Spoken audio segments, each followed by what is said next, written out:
कुरुक्षेत्र में चल रहे अंतर्राष्ट्रीय गीता महोत्सव में एक और जहां पर्यटकों का जमावड़ा लगा हुआ है, तो वहीं दूसरी ओर ब्रह्म सरोवर के पावन तट पर प्रवासी पक्षी भी पहुंचने लगे हैं।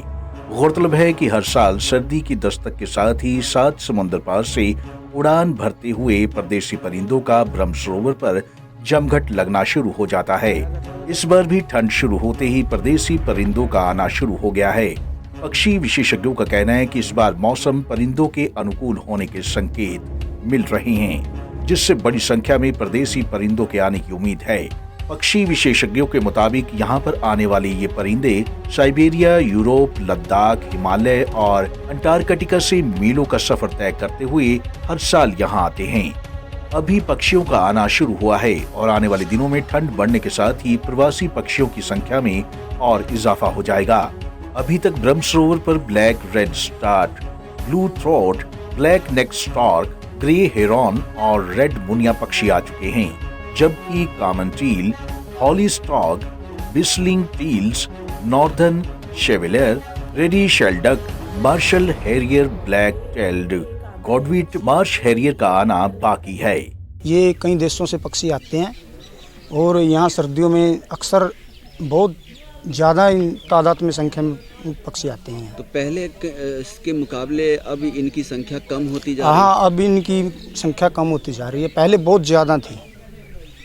पहले इसमें से बहुत ऐसे पक्षी हैं जो अब नहीं दिखाई देते, पहले बहुत आते थे पक्षी। तो क्या कारण आप समझते हैं, क्यों? ये पॉल्यूशन की वजह से है, क्योंकि जो प्राकृतिक का नियम है वो चेंज होता जा रहा है और ये ऐसी दुर्लभ जगह है हमारी जहाँ ये आ रहे हैं। अब आप भारत में कहीं भी भ्रमण कर लेना, लेकिन ऐसी जगह आपको देखने को भी नहीं मिलेगी। पक्षी विशेषज्ञों के मुताबिक कुरुक्षेत्र में करीब 50,000 पक्षी करीब 20,000 किलोमीटर का सफर तय कर यहाँ आते हैं, जिनमें से ज्यादातर पक्षी ही सही सलामत इस धरा पर उतर पाते हैं। वहीं पूरे हरियाणा में करीब 10 लाख पक्षी आते हैं, इनमें से 10% वापस नहीं जा पाते हैं। वहीं सुदूर देशों से आए ये पक्षी यहीं पर रहकर प्रजनन भी करते हैं और मार्च में जैसे ही गर्मियां शुरू होती हैं, ये वापस जाने लगते हैं।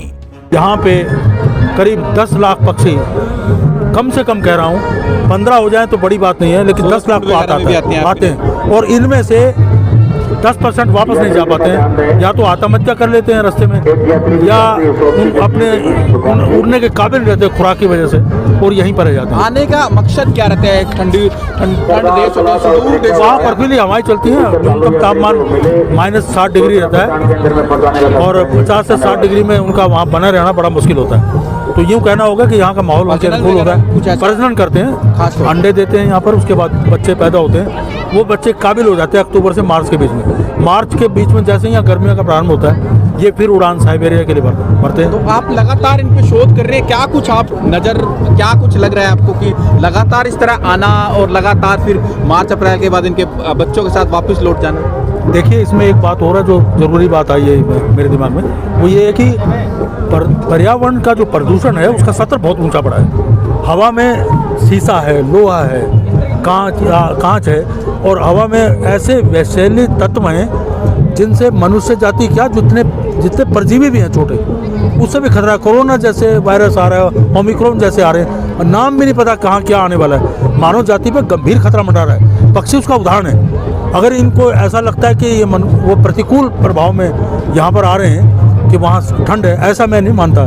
ठंड तो ये पहले भी झेलते होंगे और सदियों से आते जाते होंगे, लेकिन जो अंतराल भारत और साइबेरिया के बीच का है, उसके बीच में मौसम भी कई तरह के बदलते हैं। तेज हवाएं, आपका पश्चिम की विक्षोभ हवाएं, तो उन सारी चीज़ों को झेलते हुए कितने आत्महत्या करते हैं पक्षी। सिरोहीवाल जी, तो यही कारण रहा होगा कि जो हम जैसे अब जो बच्चे हैं या हमारी अगर जनरेशन होगी, शायद ही वो गौरैया या ये पक्षी ना देख, विलुप्त होने के कगार पे हैं।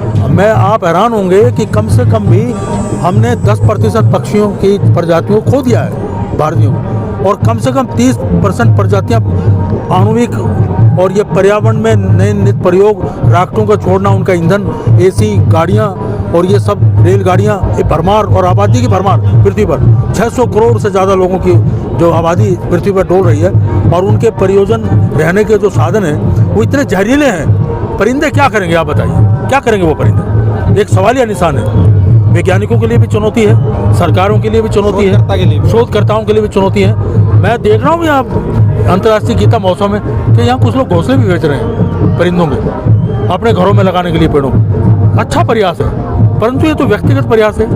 सरकारों में भी प्रयास करने की बहुत ज़रूरत है और इस पर बहुत शोध करने की आवश्यकता है। हम लोग नए नए पर्यटन केंद्र बना रहे हैं। पर्यटन के जो जांबाज हमारी खेल हैं, एडवेंचर्स खेल हैं, उनके लिए भी हम चिन्हित कर रहे हैं जगह को। पर हम ये भी देखें कि ये जो परिंदे हैं ये भी अपने रैन बसेरे ना खोएं। और कलेसर के जंगल हैं, कालका के जंगल हैं, यमुनानगर में आपने जोहड़पुर में इतने बढ़िया पार्क बनाया है, तो परिंदों के बारे में भी देखना ज़रूरी है कि वो इनका बचाव कैसे हो और इनकी आने वाली पीढ़ियाँ इनकी नस्लों को देख सकें। ये भी एक काम बहुत ज़रूरी है। मौसम विशेषज्ञ देवराज सिरोहीवाल का साफ कहना है कि पर्यावरण में बढ़ रहा प्रदूषण सिर्फ इंसानों के लिए ही नहीं, इन पक्षियों के लिए भी खतरनाक है। मनुष्यों द्वारा फैलाए गए प्रदूषण की वजह से ही हम भारत में पक्षियों की 10% पक्षियों की प्रजातियों को खो चुके हैं। जरूरत है कि जैसे जैसे हम अन्य जीवों का विकास कर रहे हैं, इन पक्षियों के लिए विभिन्न जगहों का विकास किया जाए ताकि आने वाली नस्लें भी इन पक्षियों को देख सकें। पंजाब केसरी टीवी के लिए कुरुक्षेत्र से अशोक यादव की रिपोर्ट।